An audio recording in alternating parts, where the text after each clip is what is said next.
You are watching India Today.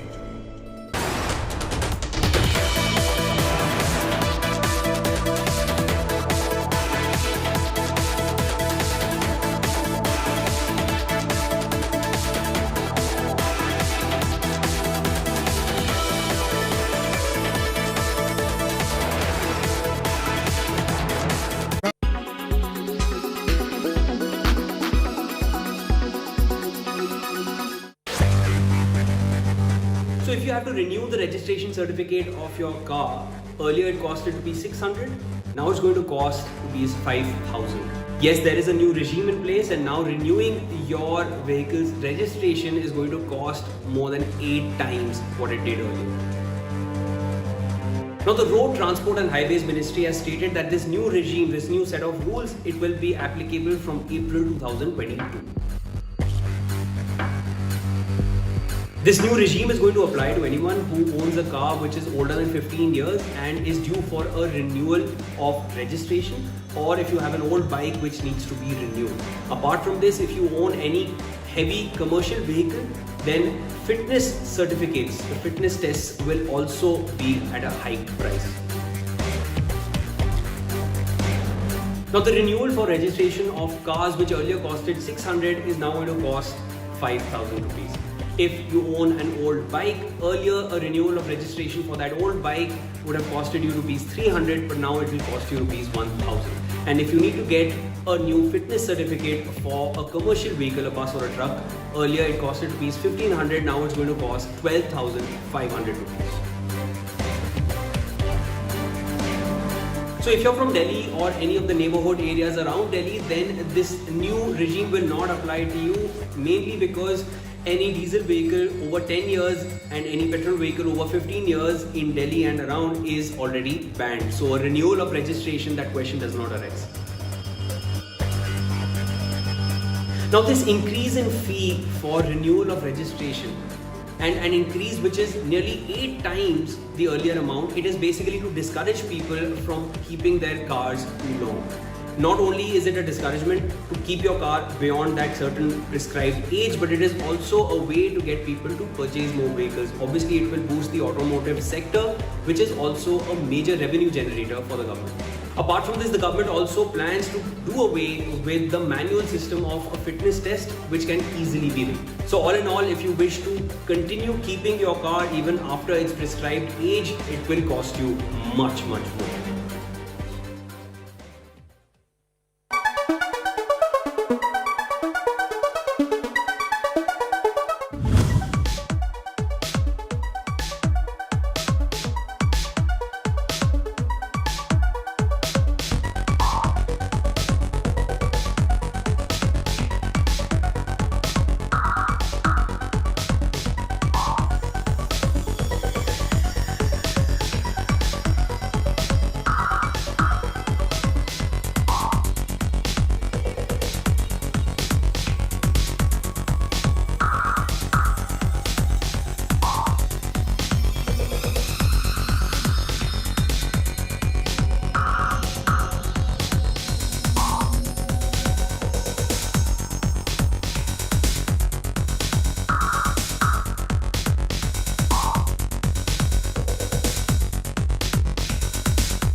You are watching in. You are watching India Today.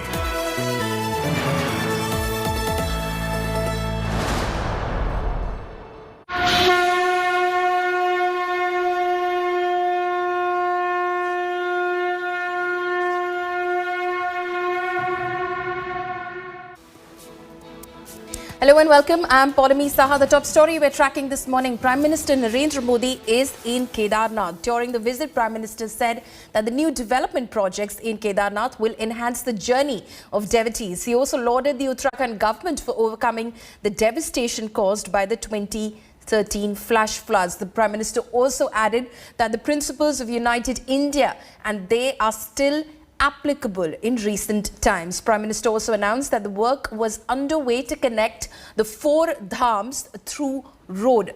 Modi also offered prayers at the Kedarnath shrine and performed puja inside the temple. He undertook the parikrama of the Kedarnath shrine after offering prayers. Ahead of the temple visit, Prime Minister Modi went to an exhibition and also reviewed the ongoing development projects in the Kedarnath Temple complex. Prime Minister Modi also laid the foundation stone for various developmental projects worth at least 400 crore rupees. He has been to Kedarnath 5 times after becoming Prime Minister.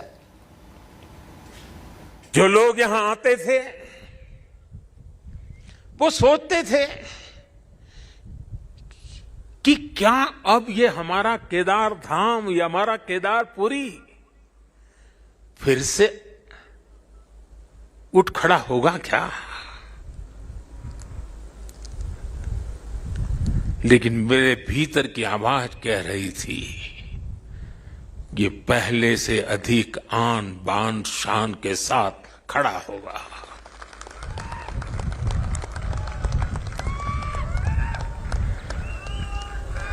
और ये मेरा विश्वास बाबा केदार के कारण था, आदि शंकर की साधना के कारण था, ऋषियों मुनियों की तपस्या के कारण था, लेकिन साथ साथ कच्छ के भूकंप के बाद कच्छ को खड़ा करने का मेरे पास अनुभव भी था और इसलिए मेरा विश्वास था और आज वो विश्वास अपनी आंखों से साकार हुआ देखना, इससे बड़ा जीवन का क्या संतोष हो सकता है। गोवर्धन पूजा के दिन केदारनाथ जी में दर्शन पूजन करने का मुझे सौभाग्य मिला है। बाबा केदार के दर्शन के साथ ही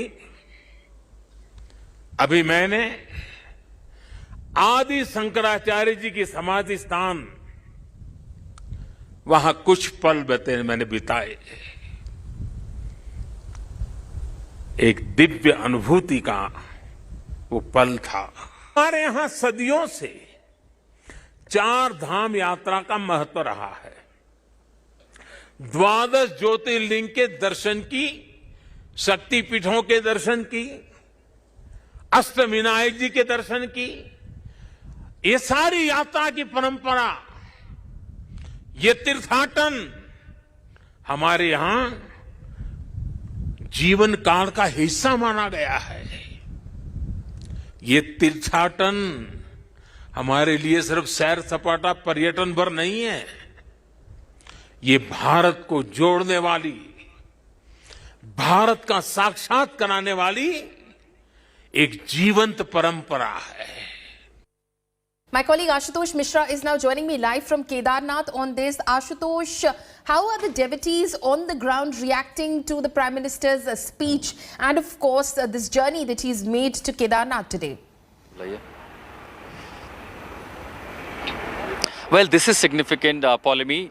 You know, another dimension that opposition will criticize that there is election in Uttarakhand, and that's perhaps why the BJP will take this issue up. But at the same time, talking about the transformation of Kedarnath, I have been here over the years. I have been coming here in 2013 devastation. I really remember the images, how scary it was, and that was the transformation when it started post 2015 under the rebuilding Kedarnath project, and that transformation right behind me in these images are explaining. And Prime Minister, while addressing he himself said that he often being briefed from the administration, from the state government, drone footages, he has been monitoring the entire redevelopment process that has been taking place. And that was perhaps an uphill task here, but somehow it has been done, and several other projects has also been announced by the Prime Minister in his speech. As far as devotees are concerned, they have been really, because, there was a sense of fear post 2013 devastation that whether Kedarnath will be rebuilt, and that's exactly what Prime Minister spoke about. But मुझे बताइए महाराज जी,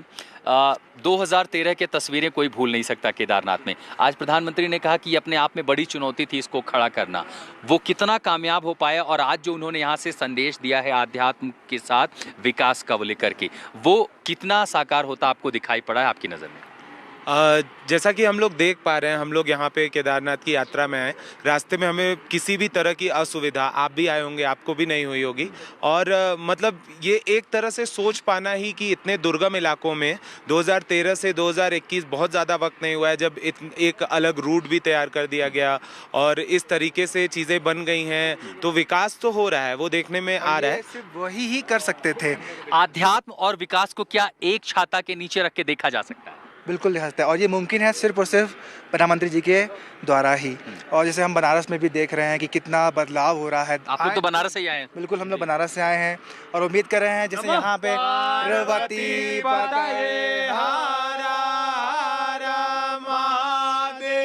the spirituality, the development, and then the ambience makes this divine here at Kedarnath, Paulami. Right. Also, speaking of development, Ashutosh, you of course were mentioning the fact that you have been going back to Kedarnath since 2013 when the flash floods completely devastated the temple and the adjoining areas as well. That is something that I witnessed personally as well. I haven't been able to go back like you.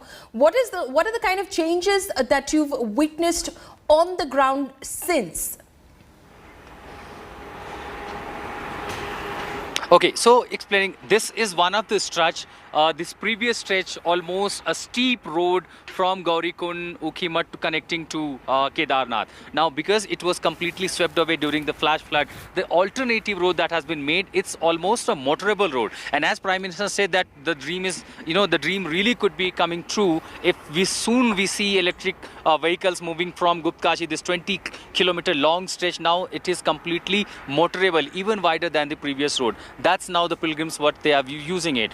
Also, another helipad, 2 helipads have been made, more are under pipeline. This helipad, which is now being used by the commercial aviation companies, which is helping the pilgrims, a huge number, because daily we see 10 to 20, even 30 sorties per day. At the same time, residential colonies that have been inaugurated by the Prime Minister, which has been made for the saints and share, because 6 to 7 months they will be here during the pilgrimage. Subsequently, more accommodation, as the number of the devotees every year increasing, more accommodation has been set up. A police check post has been set up. A dedicated private hospital near the temple has been made, which can also treat the patients from the hypothermia. A COVID dedicated center, at the same time reserve oxygen cylinders, oxygen concentrator.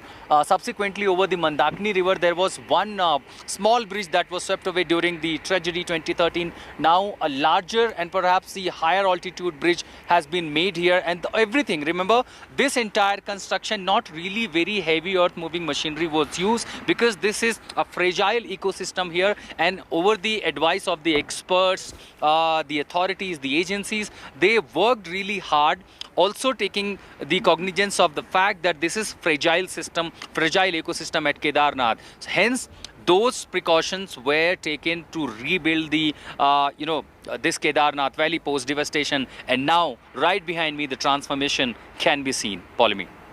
Right, Ashutosh, thank you so much for bringing us all of those reports from Kedarnath. Of course, you're very lucky to have this very divine experience as well. We'll keep coming back to you through the day as well. Now, Prime Minister Narendra Modi unveiled the statue of Sri Adi Shankaracharya in Uttarakhand's Kedarnath. Adi Shankaracharya was a philosopher and a theologian. He founded 4 monasteries that revived Hinduism during the rise of Buddhism. The BJP is celebrating Prime Minister's Kedarnath visit across India. BJP has planned grand cultural programs across the country, including at 4 dhams, 12 Jyotirlings and 87 prominent temples along the routes taken by Shankaracharya during his travels. Madhya Pradesh Chief Minister Shivraj Singh Chauhan attended the Prime Minister's program through video conferencing and offered prayers at the Mahakal Temple in Ujjain. Uttar Pradesh Chief Minister Yogi Adityanath was also seen watching a live telecast of the Prime Minister's Kedarnath visit. Large screens have been installed at all locations to facilitate public viewing of the Prime Minister's event.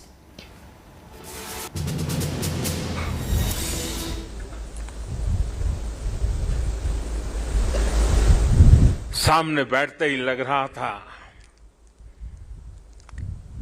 कि आदि शंकर की आंखों से वो तेज पुंज, वो प्रकाश पुंज प्रवाहित हो रहा है, जो भव्य भारत का विश्वास जगा रहा है।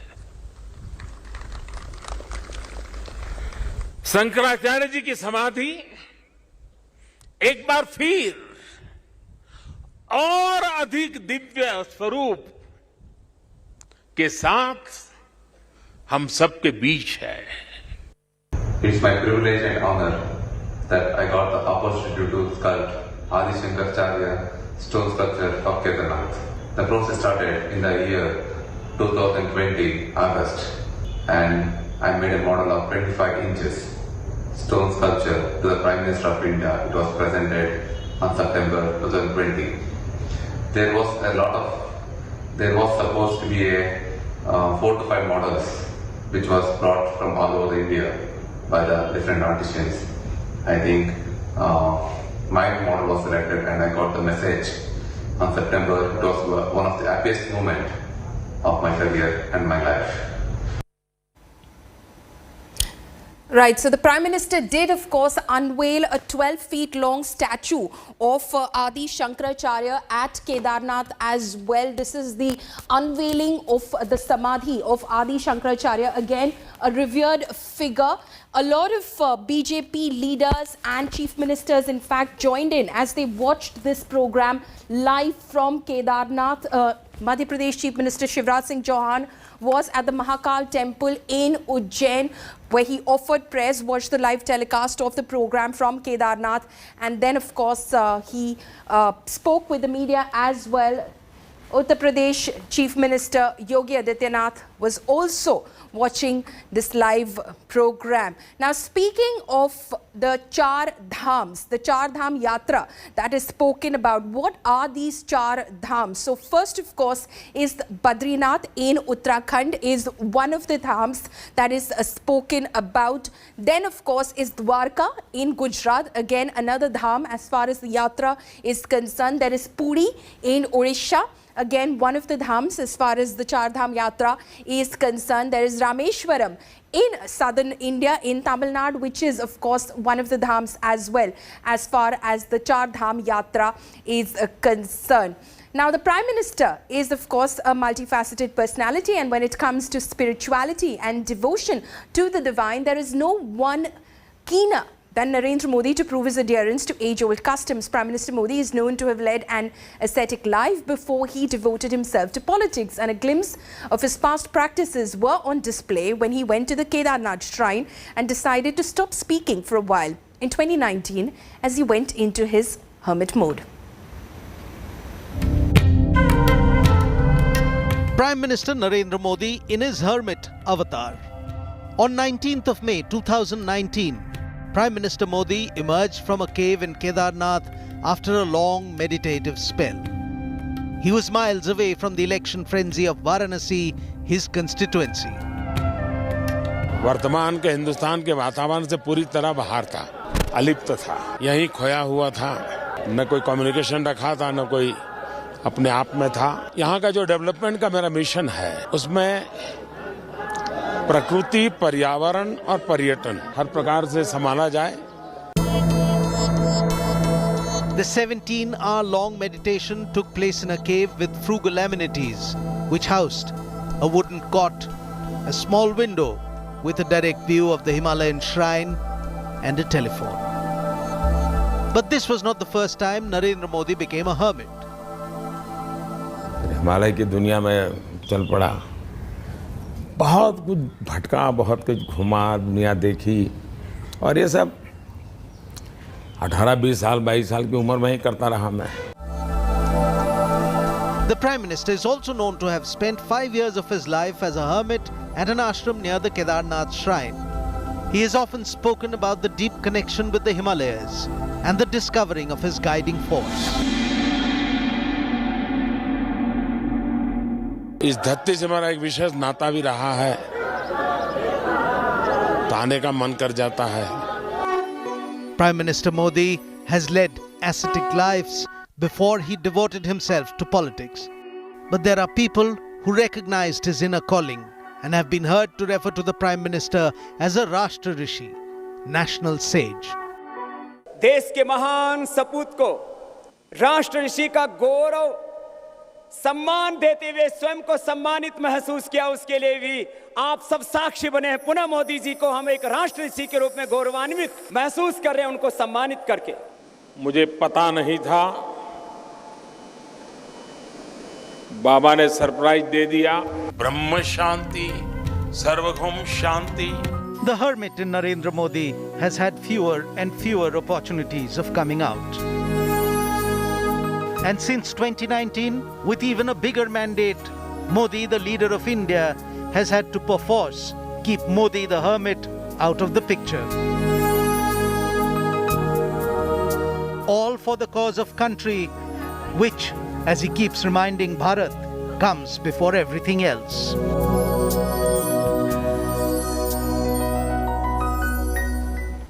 Slipping into a short break, coming up next, Prime Minister Narendra Modi offers prayers at the Kedarnath Temple. He also undertakes parikrama of the shrine after performing puja. This is Prime Minister Modi's 5th visit to Kedarnath since he became Prime Minister.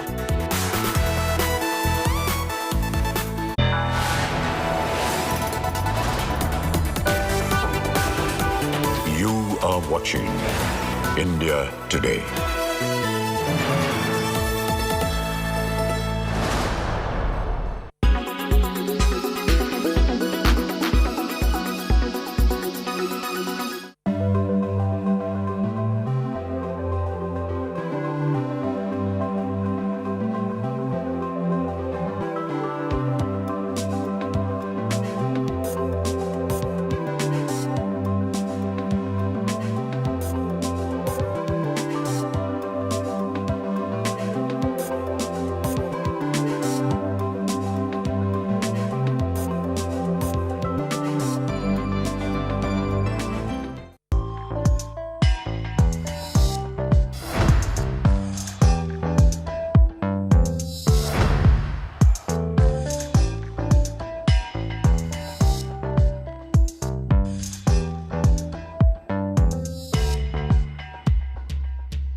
More beaches in India have been accredited with the prestigious Blue Flag tag, which is a globally recognized eco-level certification. India now has a total of 10 such beaches which meet international standards. The two latest beaches to receive this certification are Kovalam in Kerala and Eden in Puducherry.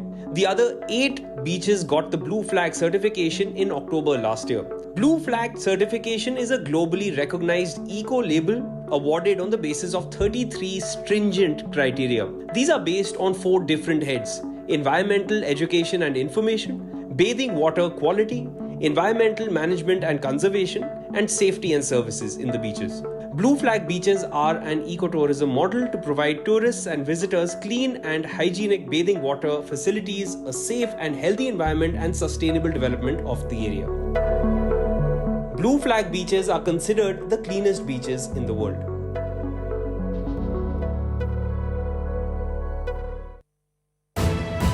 You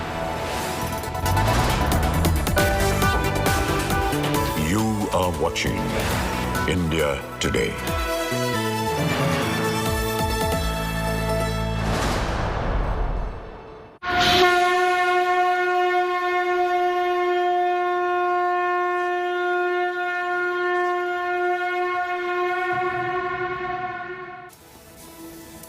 Welcome back. Prime Minister Narendra Modi has spent his morning at the divine Kedarnath shrine offering prayers at the temple and inaugurating a slew of development projects.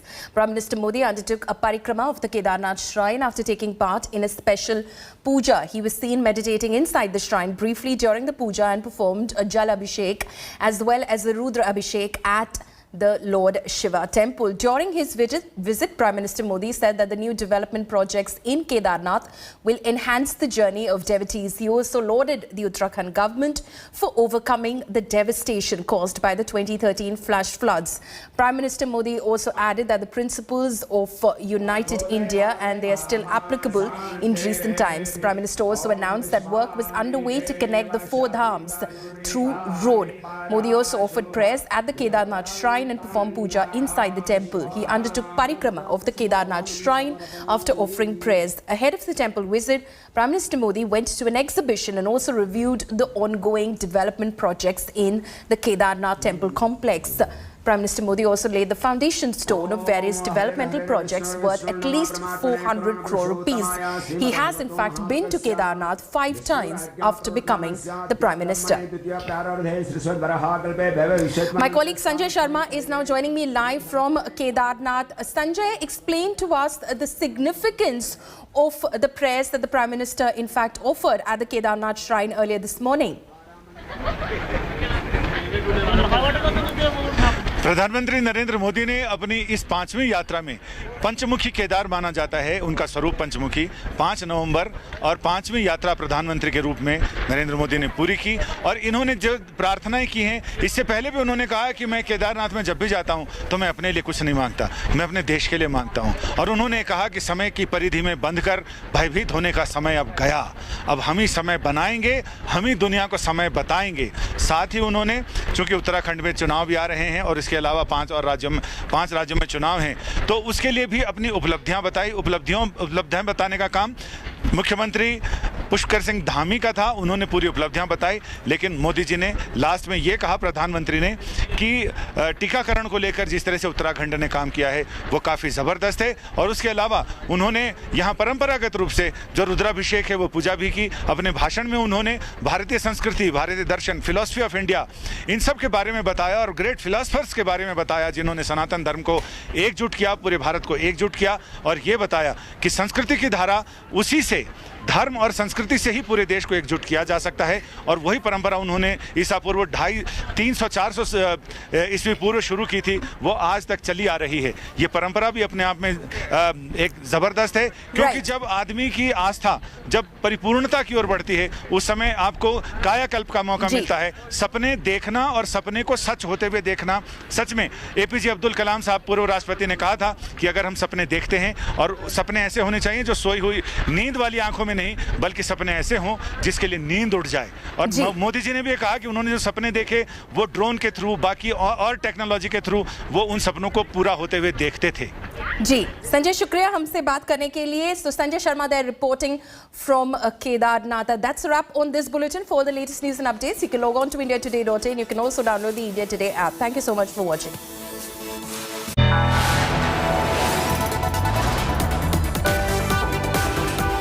You are watching India Today.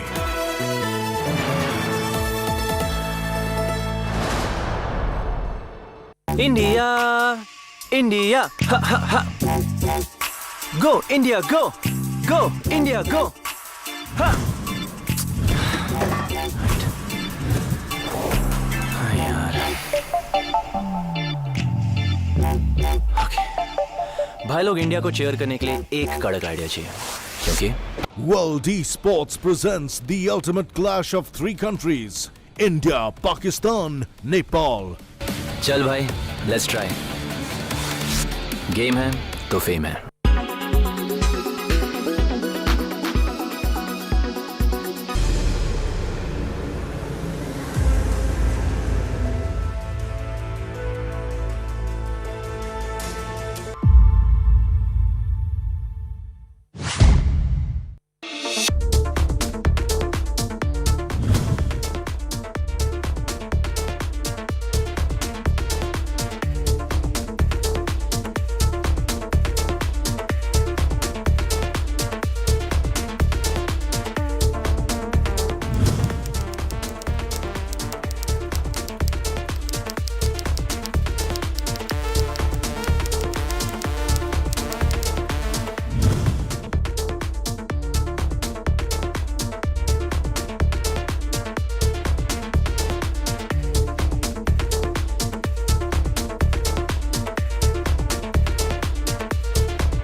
watching India Today.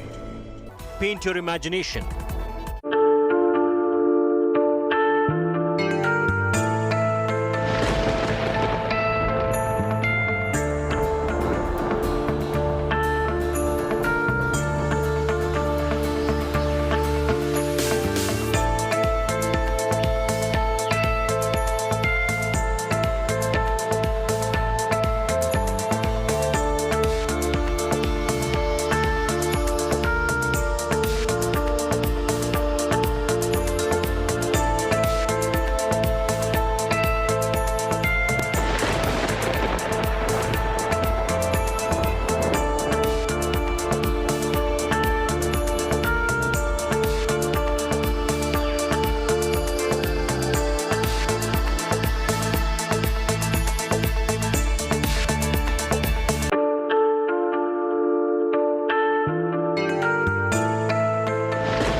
Co-powered by The World Comes Together at Sharda University.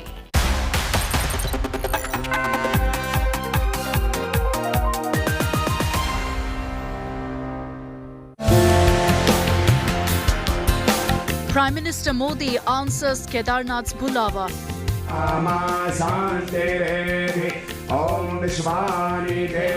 Shiva Shrine opens arms for Prime Minister Modi.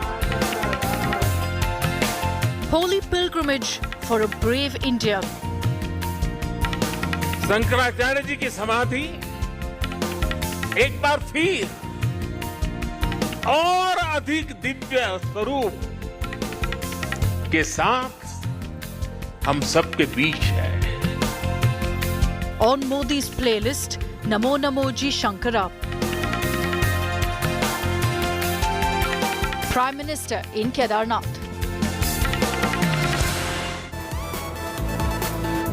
Good morning and a warm welcome to India Today. I'm Paulami Saha. The top story we're tracking this morning. Prime Minister Narendra Modi has spent his morning at the divine Kedarnath Shrine, offering prayers at the temple and inaugurating a slew of development projects. Prime Minister Modi undertook a parikrama of the Kedarnath Shrine after taking part in a special puja. He was seen meditating inside the shrine briefly during the puja and performed a Jal Abhishek as well as the Rudra Abhishek at the Lord Shiva Temple.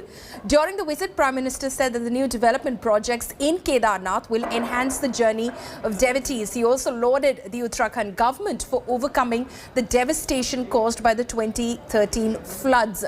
Prime Minister Modi also added that the principles of United India and they are still applicable in recent times. Prime Minister also announced that work was underway to connect the four dhams through road. Modi also offered prayers at the Kedarnath Shrine and performed puja inside the temple. He undertook a parikrama of the Kedarnath Shrine after offering prayers. Ahead of the temple visit, Modi went to an exhibition and also reviewed the ongoing development projects in the Kedarnath Temple complex. Modi also laid the foundation stone for various development projects worth at least 400 crore rupees. He has been to the Kedarnath Shrine 5 times after becoming Prime Minister. My colleague Sanjay Sharma is now joining me live from Kedarnath on this. Sanjay, वहाँ पर जो लोग मौजूद थे इस दर्शन के दौरान जब प्रधानमंत्री वहाँ पर मौजूद थे और जिन्होंने प्रधानमंत्री को बोलते हुए सुना, उन श्रद्धालुओं से आपने बात की होगी, वो क्या कह रहे हैं आपको?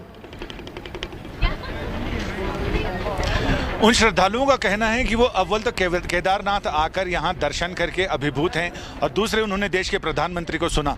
वो भी अधिकतर लोगों ने बताया कि वो हमारे कल्चर के बारे में बताया जो हमें जानना चाहिए, जो यंगस्टर्स को जानना चाहिए. मैं अपने कैमरामैन पवन से कहूँगा कि ये सारे युवा लोगों की भीड़ ही आ रही है. सुबह से हम देख रहे हैं सारे युवा ही लगातार चले आ रहे हैं और उन्होंने ये कहा कि उनके लिए ये अच्छा एक्सपीरियंस था. 1-2 लोग ज़रूर ऐसे मिले कि उन्होंने कहा कि देश में महंगाई है और उसके बारे में भी प्रधानमंत्री को बोलना चाहिए था, लेकिन अधिकतर लोगों का ये कहना था कि उन्होंने एक टीचर की तरह ये समझाया, लोगों को बताया कि हमारा कल्चर कैसा है और हमें कैसा होना चाहिए और हमारी गौरव करने वाली परंपराओं के बारे में याद दिलाया. और मुझे भी लगता है कि जो मूर्तियाँ, प्रतिमाएं हैं, जो ग्रंथ हैं और जागरूकता है, ये 3 चीज़ हैं जो आदमी को पीढ़ी दर पीढ़ी और समय से कालातीत बनाते हैं और ये बताते हैं कि कोई भी आदमी या तो उनकी मूर्तियां लगी हों तो नई पीढ़ी उनके बारे में जानती है, या उनके बारे में किताबें छपी हों तब जानते हैं, या फिर उनके बारे में लोगों में जागरूकता हो, वो लोक संस्कृति के साथ, लोक के साथ उनका जुड़ाव हो। तो प्रधानमंत्री ने इन तीनों चीज़ों पर जोर दिया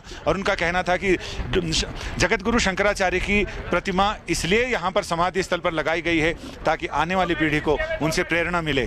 और जैसा कि ये बताया गया कि जिस समय इसका मिनिएचर तैयार किया गया था प्रतिमा का, तो उसमें दो भाव थे शंकराचार्य के चेहरे पे। एक भाव में उनके चेहरे पर करुणा दिखाई देती थी, जो उन्होंने आखिरी 5 सूत्र, यहाँ पर उन्होंने सबसे अंतिम उपदेश अपने शिष्यों को 5 सूत्रों का किया। और इसके बाद एक दूसरी प्रतिमा थी जिसमें उनके चेहरे पर एक मुस्कान थी और एक अलौकिक आभा। प्रधानमंत्री ने कहा कि ये मुस्कान जिन शंकराचार्य की प्रतिमा के चेहरे पर है, ऐसी ही प्रतिमा यहाँ पर लगाई जानी चाहिए ताकि नई पीढ़ी उन मुस्कान से अभिभूत हो, उनके उपदेशों से अभिभूत हो और ये समझ सके कि अहम ब्रह्मास्मि जो शंकराचार्य ने प्रतिपादित किया पूरे भारत को, उत्तर से दक्षिण, पूर्व से पश्चिम, इस उद्घोष के साथ कि आपको कहीं और बाहर ईश्वर को तलाशने की ज़रूरत नहीं है, ईश्वर आपके अंदर है। बस वो परमाणु, उसका विस्फोट होना चाहिए, उसका एक सोता फूटना चाहिए जो आपको लगातार इस बारे में दे, यानी रोशनी की एक किरण जो आपके अंदर है, आपको उसके ऊपर से जो आवरण है उसे हटाना है। वो रोशनी आपके अंदर है जिसके लिए कबीर दास ने कहा कि कस्तूरी कुंडली बसे मृग ढूंढे बन माई, ऐसे घटी घटी राम है दुनिया देखे नाई। तो शंकराचार्य ने यही बताया कि आपके अंदर यथा पिंडे तथा ब्रह्मांडे अहम ब्रह्मास्मि, आप ही ब्रह्म हैं और आपको इधर उधर भटकने की जरूरत नहीं। अपने आप को इतना उदात्त, इतना ऊंचा ले जाओ कि वो ब्रह्म अपने आप प्रकट होकर कहे कि बता तुझे क्या चाहिए, मैं भी तुम्हारा ही हिस्सा हूं। जी संजय, आप हमारे साथ बने रहिए, हम दोबारा आपके पास आएंगे। पहले ये सुन लेते हैं जो प्रधानमंत्री ने कहा। Let's listen in to what the prime minister had to say at Kedarnath. जो लोग यहां आते थे वो सोचते थे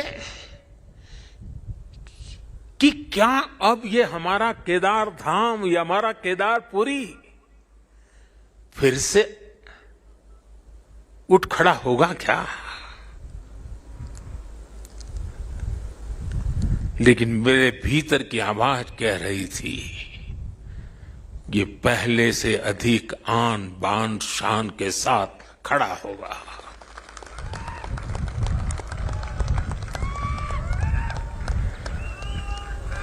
और ये मेरा विश्वास बाबा केदार के कारण था, आदि शंकर की साधना के कारण था, ऋषियों मुनियों की तपस्या के कारण था, लेकिन साथ साथ कच्छ के भूकंप के बाद कच्छ को खड़ा करने का मेरे पास अनुभव भी था। और इसलिए मेरा विश्वास था और आज वो विश्वास अपनी आंखों से साकार हुआ देखना, इससे बड़ा जीवन का क्या संतोष हो सकता है। गोवर्धन पूजा के दिन केदारनाथ जी में दर्शन पूजन करने का मुझे सौभाग्य मिला है। बाबा केदार के दर्शन के साथ ही अभी मैंने आदि शंकराचार्य जी की समाधि स्थान, वहां कुछ पल मैंने बिताए।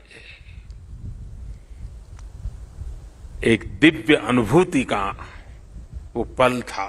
हमारे यहां सदियों से 4 धाम यात्रा का महत्व रहा है।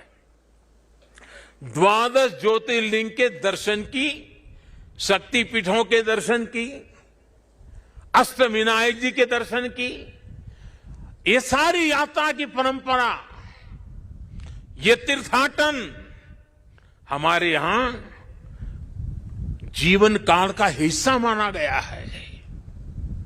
ये तीर्थाटन हमारे लिए सिर्फ सैर सपाटा पर्यटन भर नहीं है, ये भारत को जोड़ने वाली, भारत का साक्षात कराने वाली एक जीवंत परंपरा है।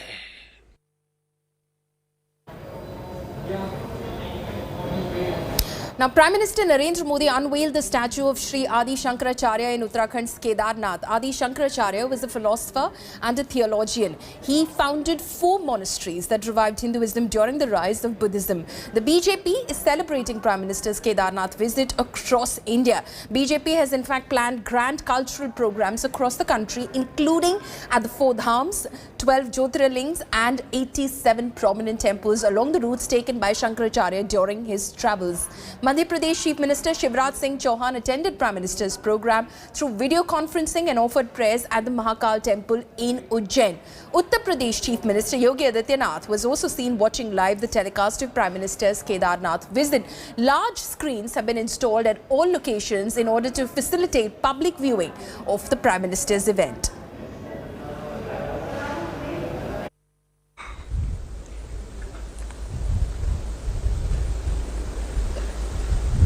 सामने बैठते ही लग रहा था कि आदि शंकर की आंखों से वो तेज पुंज, वो प्रकाश पुंज प्रवाहित हो रहा है जो भव्य भारत का विश्वास जगा रहा है। शंकराचार्य जी की समाधि एक बार फिर और अधिक दिव्य स्वरूप के साथ हम सबके बीच है। It's my privilege and honor that I got the opportunity to sculpt Adi Shankaracharya stone sculpture of Kedarnath. The process started in the year 2020 August, and I made a model of 25 inches stone sculpture to the Prime Minister of India. It was presented on September 2020. There was supposed to be a 4 to 5 models which was brought from all over India by the different artisans. I think my model was selected and I got the message on September. It was one of the happiest moments of my career and my life.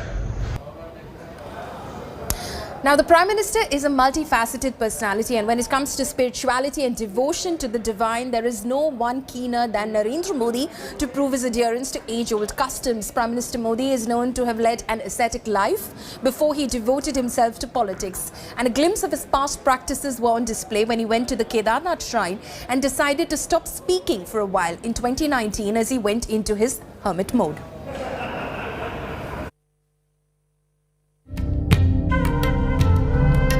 Prime Minister Narendra Modi in his hermit avatar. On 19th of May 2019, Prime Minister Modi emerged from a cave in Kedarnath after a long meditative spell. He was miles away from the election frenzy of Varanasi, his constituency. वर्तमान के हिंदुस्तान के वातावरण से पूरी तरह बाहर था, अलिप्त था, यहीं खोया हुआ था।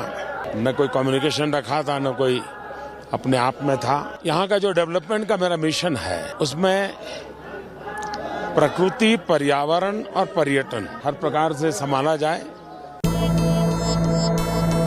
The 17-hour-long meditation took place in a cave with frugal amenities, which housed a wooden cot, a small window with a direct view of the Himalayan shrine, and a telephone. But this was not the first time Narendra Modi became a hermit. Himalaya की दुनिया में चल पड़ा, बहुत कुछ भटका, बहुत कुछ घुमा, दुनिया देखी, और ये सब 18, 20 साल, 22 साल की उम्र में ही करता रहा मैं। The Prime Minister is also known to have spent 5 years of his life as a hermit at an ashram near the Kedarnath shrine. He has often spoken about the deep connection with the Himalayas and the discovering of his guiding force. इस धरती से हमारा एक विशेष नाता भी रहा है, तो आने का मन कर जाता है। Prime Minister Modi has led ascetic lives before he devoted himself to politics. But there are people who recognized his inner calling and have been heard to refer to the Prime Minister as a Rashtra Rishi, national sage. देश के महान सपूत को राष्ट्र ऋषि का गौरव सम्मान देते हुए स्वयं को सम्मानित महसूस किया, उसके लिए भी आप सब साक्षी बने हैं। पुनः मोदी जी को हम एक राष्ट्र ऋषि के रूप में गौरवान्वित महसूस कर रहे हैं, उनको सम्मानित करके। मुझे पता नहीं था, बाबा ने सरप्राइज दे दिया। ब्रह्म शांति, सर्वभौम शांति। The hermit in Narendra Modi has had fewer and fewer opportunities of coming out. And since 2019, with even a bigger mandate, Modi, the leader of India, has had to perforce keep Modi the hermit out of the picture. All for the cause of country, which, as he keeps reminding Bharat, comes before everything else.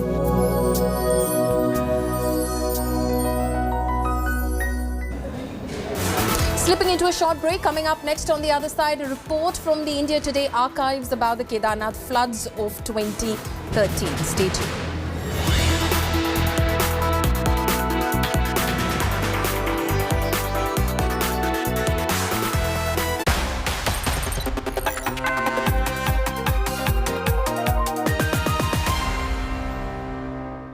India, India, ha ha ha.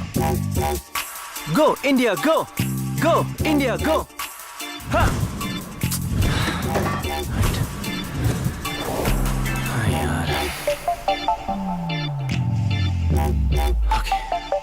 भाई लोग India को chair करने के लिए एक कड़क idea चाहिए, क्योंकि World Esports presents the ultimate clash of three countries: India, Pakistan, Nepal.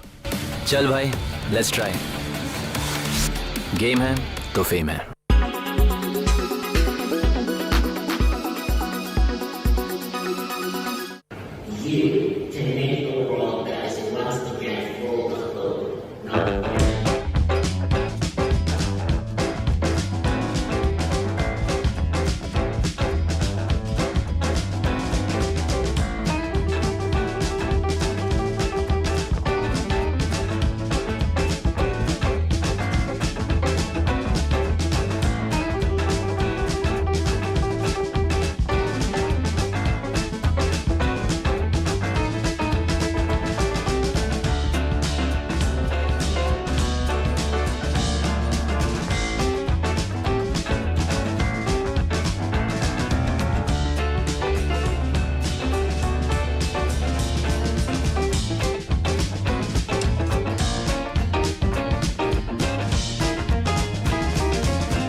You are watching India Today.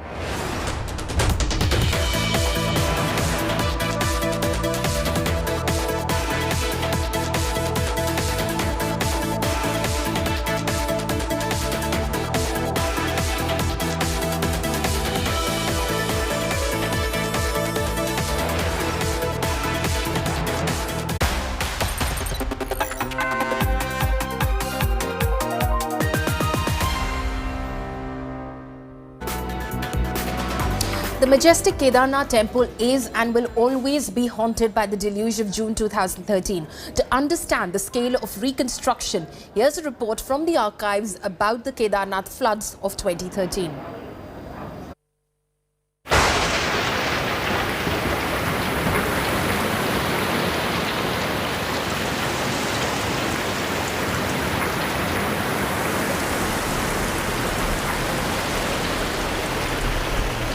हाँ 15 तारीख शाम से ही काफ़ी बारिश शुरू हो गई थी और हम लोगों का पूरा बचपन और युवावस्था जो है वो नदी के किनारे गुजरी है। तो एक था हम लोगों के मन में कि यार फ्लैश फ्लड आता है और धीरे धीरे एक झटके के बाद पानी का लेवल कम होने लगता है, लेकिन वो 16th कंटिन्यूस बारिश चलती रही और हमें लग रहा था कि शायद अब पानी कम हो जाएगा, अब पानी कम हो जाएगा।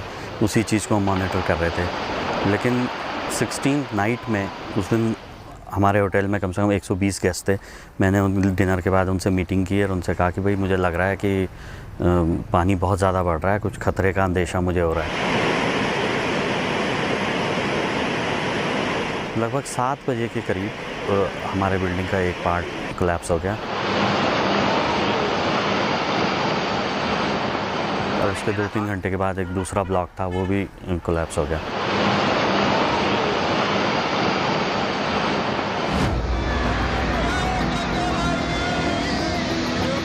It was in June 2013 when the state of Uttarakhand was hit by the worst natural disaster of recent times, and the day still haunts the memories.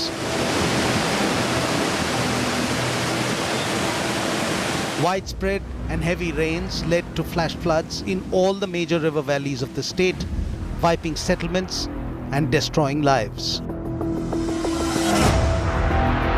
The world remembers the catastrophe as Kedarnath floods, where more than 5,000 people were reported to have died and thousands had gone missing. Over 4,200 villages of Uttarakhand were gravely affected by the devastation. It is believed that the 2013 floods were the worst natural calamity to hit India since the tsunami of 2004. Death and destruction caused by the flash floods was unprecedented across the state of Uttarakhand. MI 26 वाला बड़ा वाला है ये, इसको बोलते हैं 26 MI, ये वाला है वो ये गोचर रुकते हैं। ये वहाँ उतरे थे तब वहाँ इन लोगों ने बहुत सप्लाई किया ना, हमको तो वो लाए, मैंने हेरिटेज वाला लाया था वहाँ से ऊपर केदारनाथ से, मैंने हिमालय वाले जो है ना उन्होंने हमको बैठाया गुप्तकाशी में छुड़ाया। Between 13th and 17th of June 2013, Uttarakhand received an unusual amount of rainfall. This led to the melting of the Chorabari glacier and the sudden surge of the river waters in the area. The worst hit was the Kedarnath Valley with its 8th century temple dedicated to Lord Shiva. On 16th of June, the combined waters and sludge, the overflowing Mandakini and Saraswati hit Kedarnath. And a day later, the Chorabari lake, 6 kilometers uphill, burst its banks. Within minutes, carrying huge amounts of silt and rocks, the muddy waters rushed downhill, destroying everything that stood in its path. Kedarnath, the temple and town, bore the brunt of that flash flood, but the ancient shrine survived. Some say a massive boulder blocked the path of the water and saved the temple from being washed away. The surroundings of the Kedarnath temple suffered heavy damage. Every building in the complex was either washed away or buried under the sludge. According to pilgrimage records, there were 26,000 people in Kedar Valley on June the 16th, and the official death figure of 800 given out by the government is considered to be very conservative. It is generally believed that the actual death toll was much, much higher. In many ways, 8 years after the disaster, Kedarnath is still trying to recover from its worst nightmare, because memory of it still survives.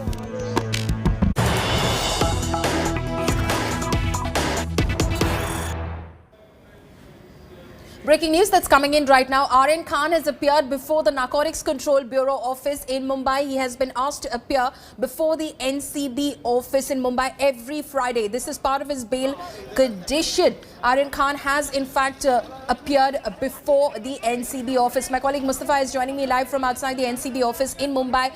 Mustafa, this is of course one of the bail conditions which was put down by the judge at the Bombay High Court, that he has to appear between 11 a.m. and 2 p.m. every Friday before the NCB.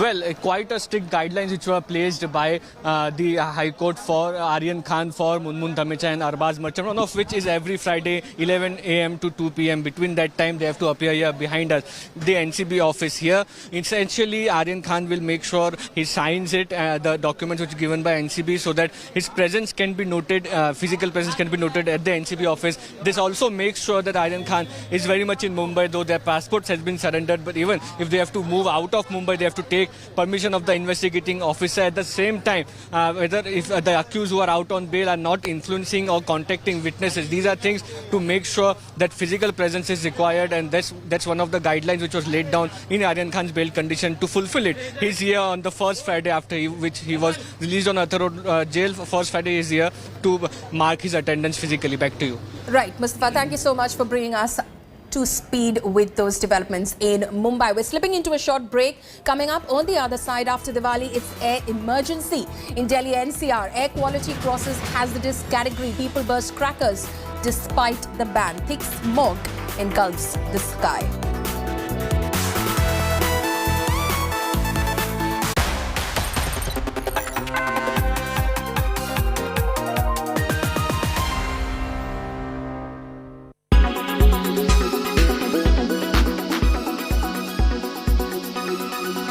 It has not been easy. Come on, let's not lie. But you've been great.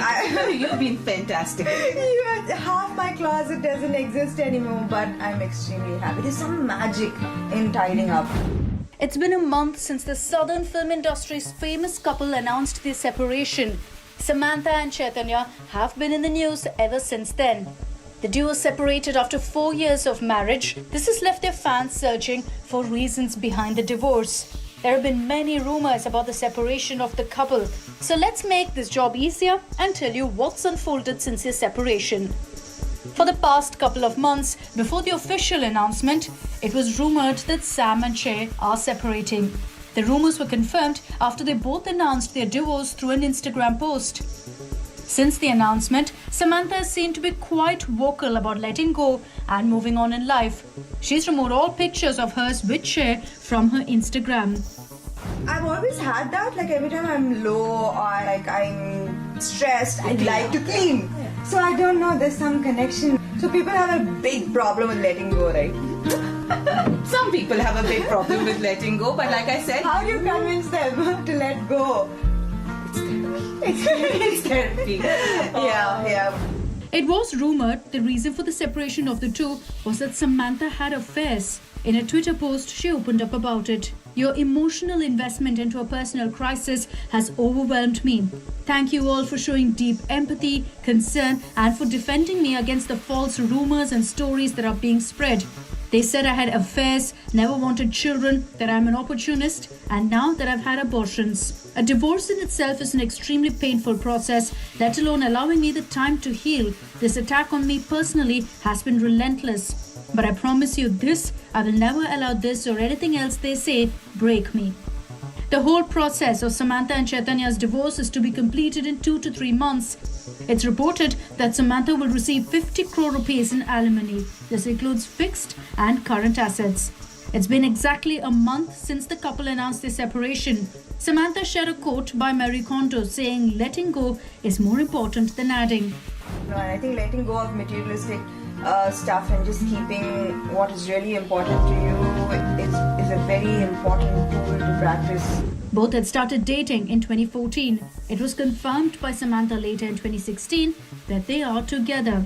In 2017, the duo tied the knot in Goa, and the rumors about their separation began when Samantha removed Akineni from her surname on social media handles.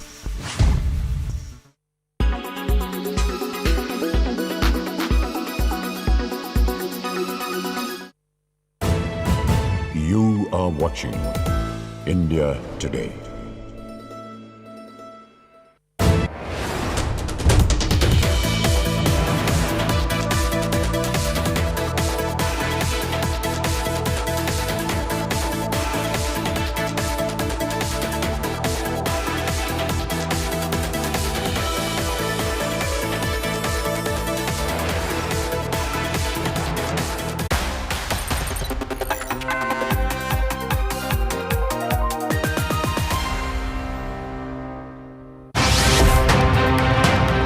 Delhi NCR chokes. Despite ban on crackers, worse than hazardous air in Delhi NCR. You breathe poison. We want the right to breathe.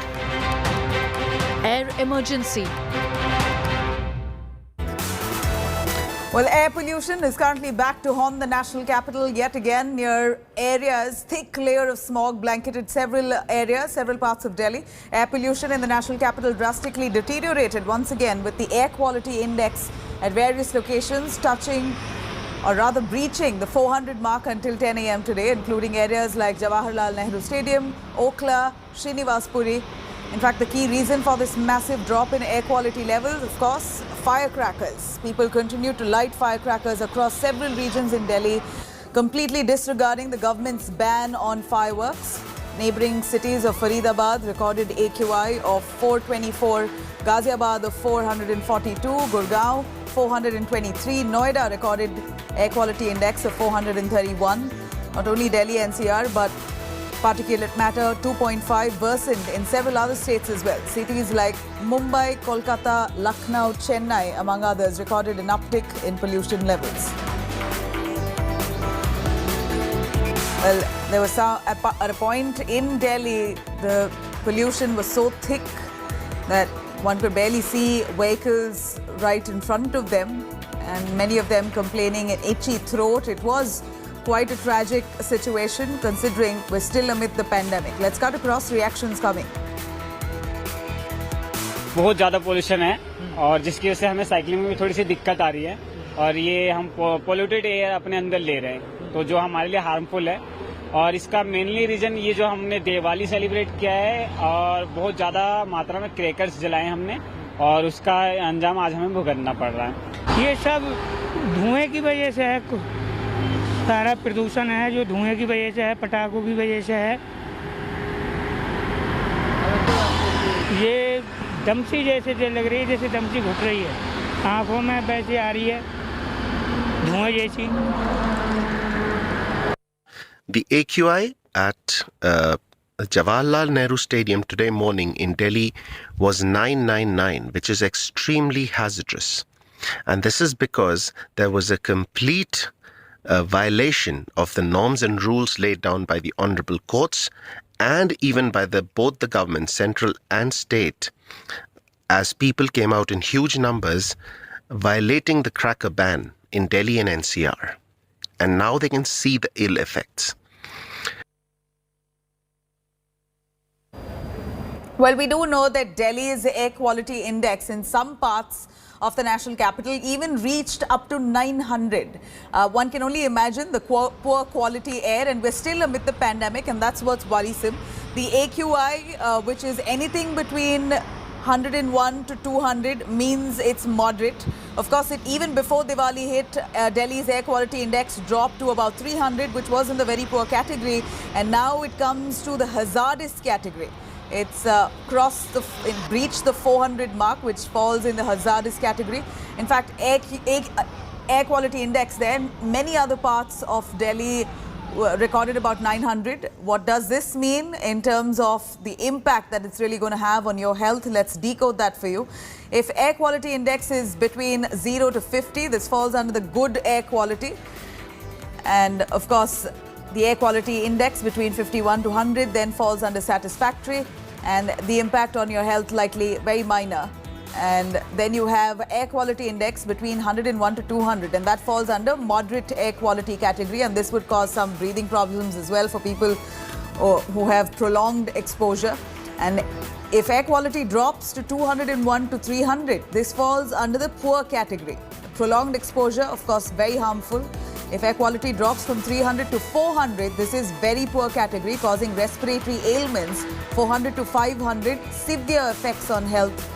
And that's what's worrisome today, that Delhi's air quality index has dropped to the hazardous levels. Milind joining us for more on that. Milind, very clearly the Kejriwal government had given a blanket ban, said no firecrackers allowed in the national capital, especially after we saw the second wave of the pandemic claiming lives. We're still amid the coronavirus pandemic.